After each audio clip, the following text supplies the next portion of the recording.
Bienvenidos a una nueva emisión de este ciclo de entrevistas para Misiones Opinas que se llama Opiniones en el CIDADE y como siempre lo tengo a mi lado a Luis Hulz. Buenas noches, Guido, ¿cómo estás? Muy bien. Bueno, me alegro. Vamos a presentar a la invitada esta noche. Es Milva Carlino, licenciada en Ciencias Políticas, consultora. ¿Cómo estás, Milva? Gracias por venir. Muy buenas noches, un gusto estar de nuevo con ustedes. Bueno, Primera vez en el Centro Cultural del CIDADE. Sí, así este es. ciclo de Misiones Opinas. Sí, pero tiene actividades de madre Sí. que la tienen de algún modo vinculada a este espacio. Está Digamos. muy bien. sí, así es, por lo menos hasta el año pasado, este Claro. año ya, Claro, obviamente. No, vamos a volver. Bueno, ya que hablamos de este año y obviamente de una pandemia, afectó mucho, vamos a la particularidad y a la cuestión por ahí más profesional. ¿En tu trabajo afectó la pandemia, esto del encierro, esto de la cuarentena? Sí, sin duda, primero por una cuestión de lo que le ha pasado, digamos, a todos, que nos obligó quizás a hacer un pasaje como muy rápido hacia la virtualidad.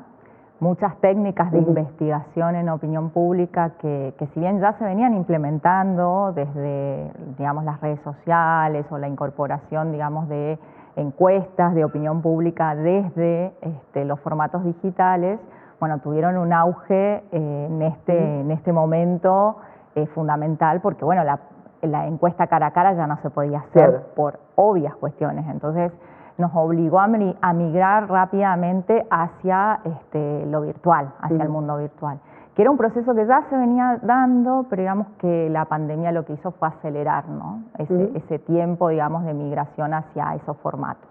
Y no solamente hablo de las encuestas, sino también de las investigaciones cualitativas, que creo que a mi modo de ver tienen mejores resultados inclusive. ¿Y qué me puedes especificar qué sería? Por ejemplo, entrevistas en profundidad, grupos focales, que por supuesto que cambian, porque bueno, la interacción en un grupo cara a cara es absolutamente distinta en los tiempos en que se implementa desde la virtualidad, ¿no? Por estas cuestiones que el propio sistema a veces genera como trabas, digo, por esta cuestión de que a veces no pueden hablar todos a la vez, o se les va dando cierto ritmo a que cada uno vaya expresando, y no se da por ahí lo que sí sucedía en los grupos focales que realizábamos de manera presencial, esas interacciones que eran mucho más dinámicas, ¿no? Entonces, quizás es otro el ritmo, pero la metodología sirve y bueno, y es obviamente acortar también los tiempos, porque en la virtualidad nos pasa a todos, digamos, la atención es cada vez un bien más escaso, ¿no? Y estamos como muy atravesados por un montón de distractores todo el tiempo, entonces para poder aprovechar a fondo, digamos, la herramienta para poder sacarle el mayor jugo posible, tenemos que ser breves, ser cortos y realmente tomar esos pocos momentos por ahí en que esa cuestión de la opinión emerge, ¿no? Entonces es ahí donde tenemos que, ahí está el arte por ahí de la implementación de la técnica para poder aprovechar el canal que hoy es lo que nos permite trabajar, ¿no? Milva, venimos superando en el país, en la provincia, 8 meses de cuarentena. Sí. En este periodo, ¿qué encontraste o a esta altura de que ha cambiado, que te ha sorprendido del humor social de la gente en esta situación? Bueno, sin duda que han habido etapas, ¿no? Y en cuanto a las principales sensaciones o las principales emociones que fueron aflorando, fueron como cambiando desde lo que fue el inicio de la cuarentena hasta el tiempo que estamos hoy atravesando, ¿no? Pero básicamente te diría que la incertidumbre y el miedo fueron como las dos sensaciones primordiales que están pesando dentro de lo que es el humor social. Sobre todo la incertidumbre en cuanto a la salida de esta situación, ¿no? Como no hay certezas acerca de hasta cuándo vamos a tener que estar en esta situación, si bien ya el anuncio de una vacuna, aunque no esté en una fase final de aprobación, pero ya eso puede llegar a dar a cierto horizonte a lo que puede llegar, cierta previsión a lo que puede llegar a ser la salida de este contexto, pero al no tener en claro, bueno, cuándo se van a ir reabriendo determinadas actividades, cómo vamos a ir reorganizando nuestra vida, eso tuvo como un fuerte impacto en términos de incertidumbre, ¿no? Y fundamentalmente hay mucho agobio en esta instancia, ya luego de 8 meses, hay mucho agobio, hay una sensación ya de cansancio. ¿Crece la idea de que la cuarentena ya es inútil a esta instancia? ¿La cantidad de gente que se manifiesta en contra de la cuarentena? No, digamos, sí ha habido como un crecimiento de ese sector que no logra ser mayoritario frente a toda la otra, todo el otro segmento de la población que apoya, porque entiende que esta es la única medida dentro de todo como para poder evitar que el virus se propague de una manera exponencial y que realmente se saturen todos los sistemas de salud. Sin dudas que hay que ir diferenciando porque territorialmente el comportamiento del virus ha sido diferenciado en los distintos distritos, entonces recién, digamos, si analizamos específicamente Misiones, ha habido una sensación de que, bueno, que la cuarentena han sido, digamos, medidas apropiadas, han sido medidas oportunas, se valoran positivamente, se valoró sobre todo la oportunidad de la toma de esas medidas y de esas decisiones, y también esta necesidad de balancear las cuestiones que tienen que ver con lo sanitario con la economía, que esos son dos ejes centrales que te diría que van a marcar el contexto de todas las elecciones, digo, porque esto ha afectado a nivel global y esto es lo que ha sido como tan significativo de esta situación del coronavirus y de la pandemia, ¿no? Al no haber, digamos, recetas, al no haber modelos, los liderazgos también se están poniendo a prueba. Y en eso la ciudadanía todo el tiempo está marcando la eficacia o no de las medidas que se van tomando. Quizás te diría que todas las valoraciones son como muy a corto plazo y están muy atravesadas por estas dos sensaciones que les había mencionado al principio.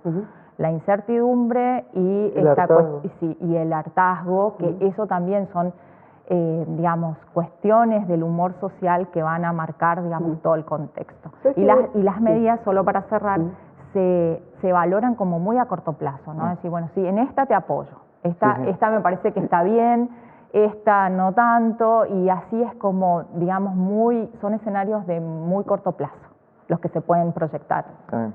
¿Sabes que digamos, por ahí mirando un poco las encuestas, los trabajos de encuestas que se hicieron durante este tiempo, y mirando lo que pasó sobre todo en el mes de marzo, abril, cuando observamos mucho a Europa o a Norteamérica, había como una especie de que la población estaba valorando la intervención del Estado, la fortaleza de un Estado con un sistema de salud pública preponderante, quienes no. Ahí se empiezan a discutir un poco los liderazgos de determinados países. Sin embargo, a hoy, y me echando un poco con lo que decía Luis, y por supuesto también con tu respuesta, hay como una especie de declive, ¿no? De que, me parece que esto no es lo que más pondera hoy, digamos, la economía está influyendo demasiado y la verdad que tener un sistema público, un sistema sanitario con acceso para que sea gratuito y demás, ya no sé si importa mucho, es decir, se desvaloriza un poco el Estado ante estas circunstancias con un crecimiento de casos de infectados por coronavirus en el mundo entero. Sí, vamos, digamos, por lo que es la valoración inicial. Cuando surge esta situación del virus y del contagio globalizado, porque bueno, realmente ha sido algo que si bien empezó en China, se esparció por todos lados y no hay un territorio en el que no esté presente, la primera, digamos, valoración que se hizo es justamente el de la centralidad de la política, ¿no? Se vuelve a poner otra vez el foco en que es la política la que va a brindar esa respuesta rápida, necesaria y absolutamente inmediata para organizar, por lo menos para organizar, independientemente del sistema, sea mixto, sea mayoritariamente público o sea privado con respecto a los servicios de salud que se ofrecen en cada uno de los países, ¿no? Más allá de eso, o sea, lo que se puso, digamos, un fuerte eje en que es la política la que tiene que dar esa respuesta y la que tiene que ser la catalizadora de las soluciones, ¿no? Y por eso se puso de nuevo esta cuestión que a nosotros nos interesa tanto de la cuestión política, es la centralidad, ¿no? Y la centralidad del rol del Estado. Y por eso también las miradas están fundamentalmente puestas en quienes ejercen los ejecutivos, más allá de las otras figuras, o sea, de gabinetes o de asesores. O sea, en realidad todas las luces están orientadas hacia quienes toman las decisiones, y por eso hubo como una especie de voto de confianza, y todas las imágenes en general, en todos los países ha sucedido, hubo como una subida de marea de valoraciones de imágenes de gestión que crecieron en ese primer momento de la pandemia, ¿no? Y que tiene que ver también con la necesaria confianza que tenemos, o por lo menos que hay que tener un líder que lleve el barco, digamos, a destino. Que necesitamos los seres humanos en cuanto a seres sociales y organizados, que necesitamos que alguien pueda tomar esas directrices, en que alguien pueda organizar esos procesos, y ahí es donde surge esa cuestión de la confianza en el líder. Después, obviamente, empezaron a avanzar, empezaron a avanzar los procesos, empezaron a avanzar estos estados de ánimos que hablábamos, donde inicialmente, bueno, inclusive hasta había como una especie de cosa llamativa, bueno, nos quedamos 15 días y si con esto podemos hacer que toda esta situación frene, es un poco de responsabilidad individual también, en que cada uno haga su parte para que podamos salir lo más rápidamente posible. Claro. Después empezaron a jugar otras cuestiones que tienen que ver con esto, que independientemente de esa decisión, que fue la más masiva de todos los gobiernos, que ha sido la cuarentena, independientemente de eso, la situación de los contagios avanzó.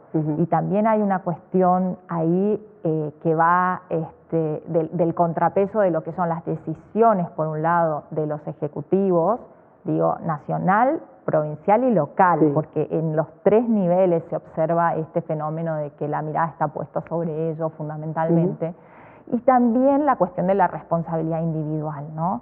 De cuánto hay de lo que podemos hacer cada uno para poder salir de esta situación. Y en esa tensión, digamos, aparece esta cuestión de la priorización, por un lado el eje de la salud y por otro lado la tensión con la situación económica, que ha sido, digamos, realmente agobiante para muchos sectores frente a esta situación, a esta imposibilidad de salir a la calle para realizar las tareas que son básicas y cotidianas, y en algunos casos que son de subsistencia, ¿no? Entonces, esa tensión entre la salud y la economía son, digamos, los grandes signos de pregunta, y son, te diría, los temas, los issues que van a marcar todas las elecciones para el año que viene, ¿no? Porque es difícil pensar en este contexto en las elecciones, pero el mundo sigue, digamos, y entonces vemos cómo se están desarrollando procesos eleccionarios en distintos lugares.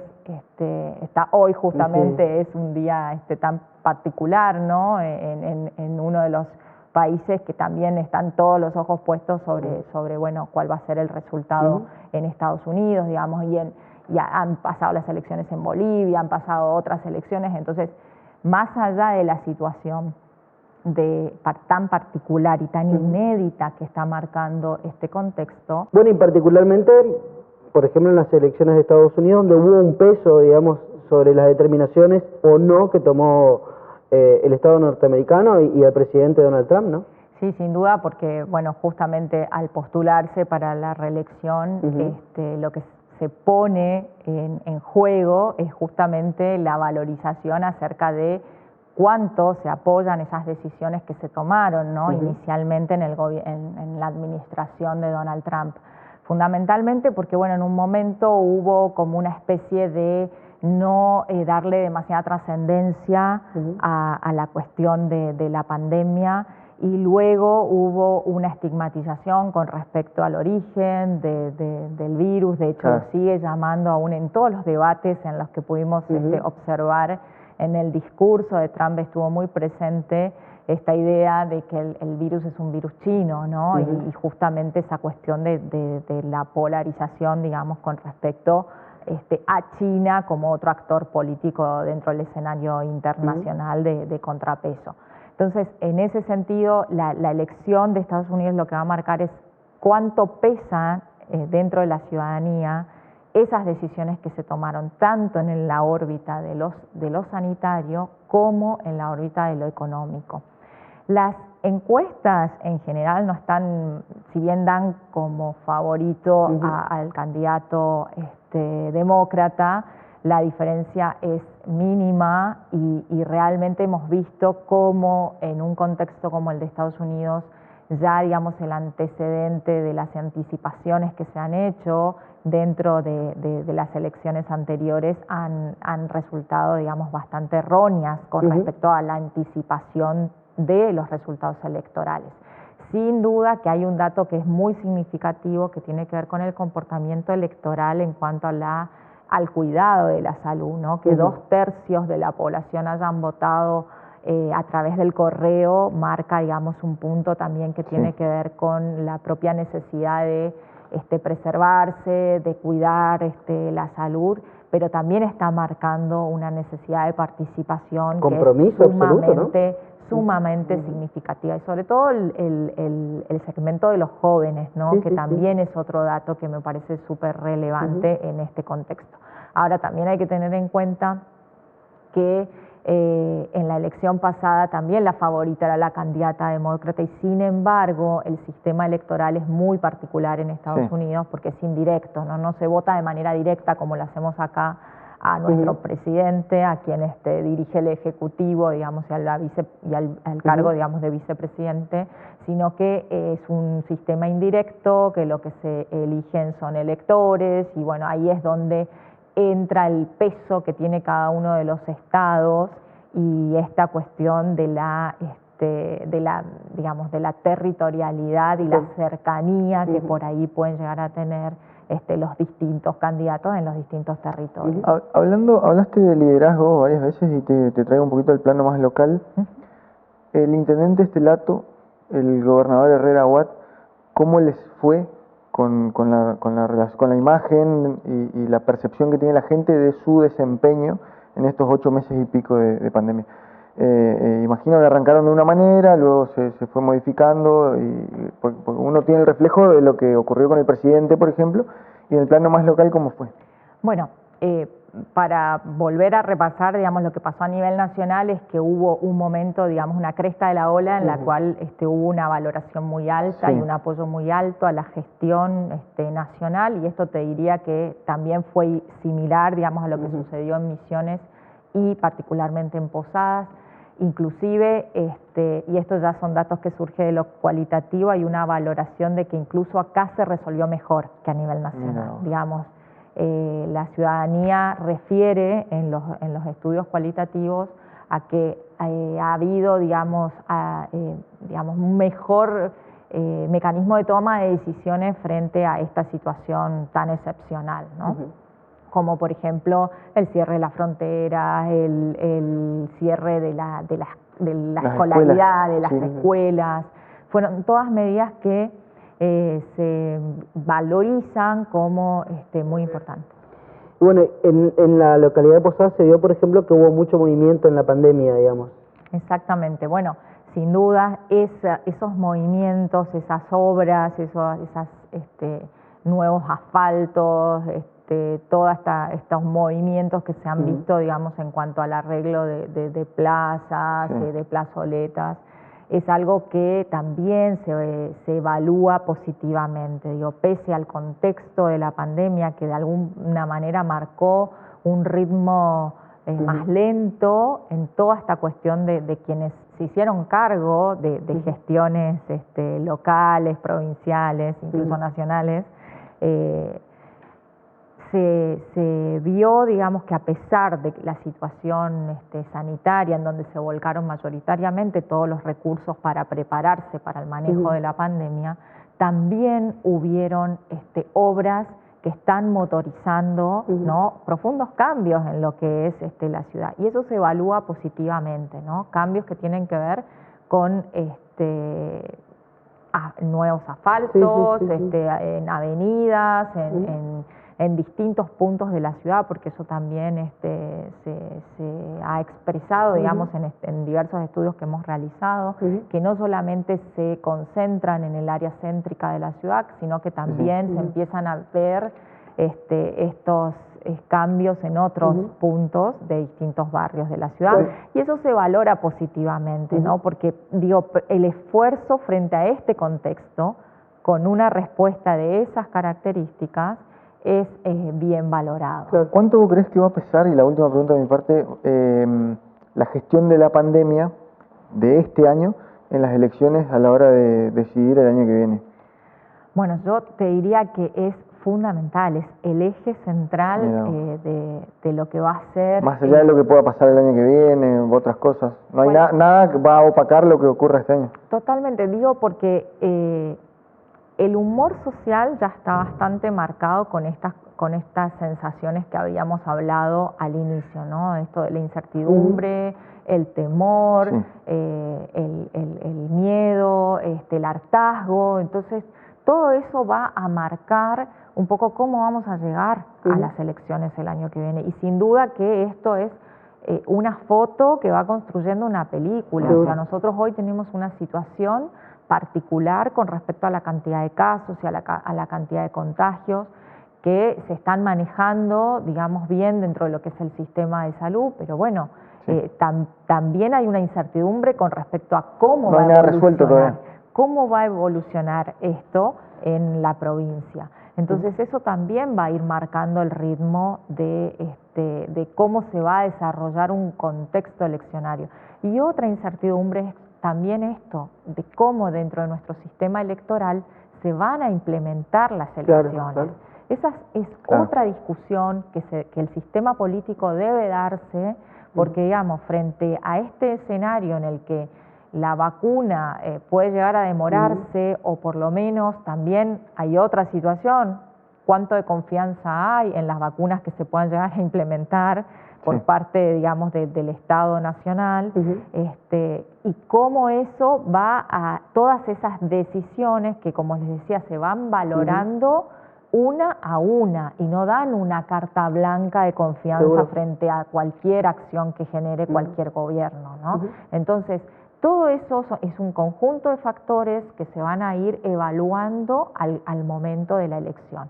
Pero la pandemia es un antes y un después para todas las actividades. Dentro de esas actividades, las elecciones.